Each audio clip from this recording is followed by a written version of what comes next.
FORA.tv. The world is thinking. Think, for example, about global warming.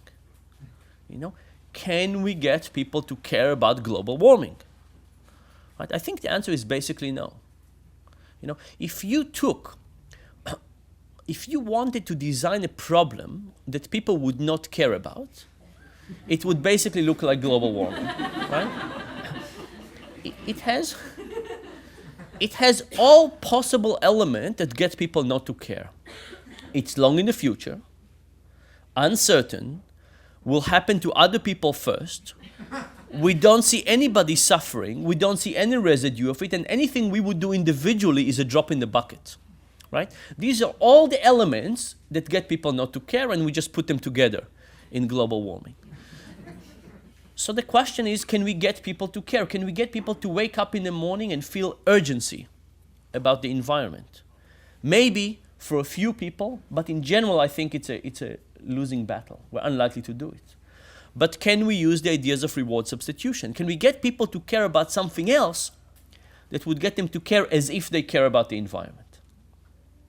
Right? So think about it. What else, right? It doesn't have to be about the environment. What else could you recruit to get people to behave as if they care about the environment? I think one interesting idea is the Prius. Think about the Prius. When the Prius came, there was another car that came at the same time by Honda, but that car was very unsuccessful. Why? I think it's because of the shape. The Prius looks differently, whereas the other car just look just like other cars. Now, what does that mean?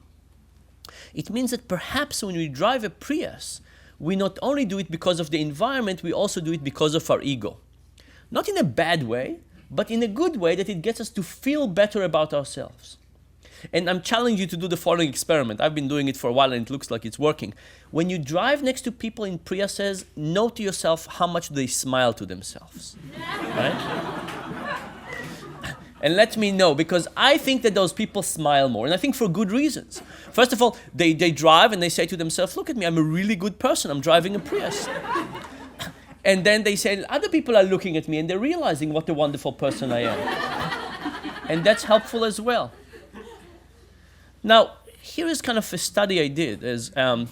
I took my friends, and my friends are basically similar in many characteristics, and I have Prius driving friends and non-Prius driving friends, right? And in the population, people who drive Prius are different than people who don't drive Prius, but among my friends, they're basically similar. And I asked them, what else have they done for the environment?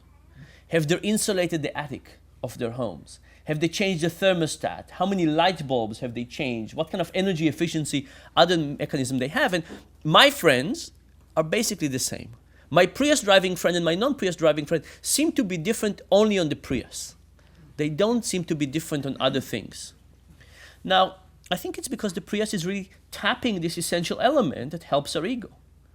And now the question, of course, is what else can we make into an ego-fulfilling issue? Do we have to give up? No. In fact, we can think about how do we make your energy consumption more public? How do we get what kind of light bulb you have also feed into your ego? Can we take the heating element that you're using as part of that? Can we use other rewards? Maybe ego is not the only one, and we can recruit them for this purpose.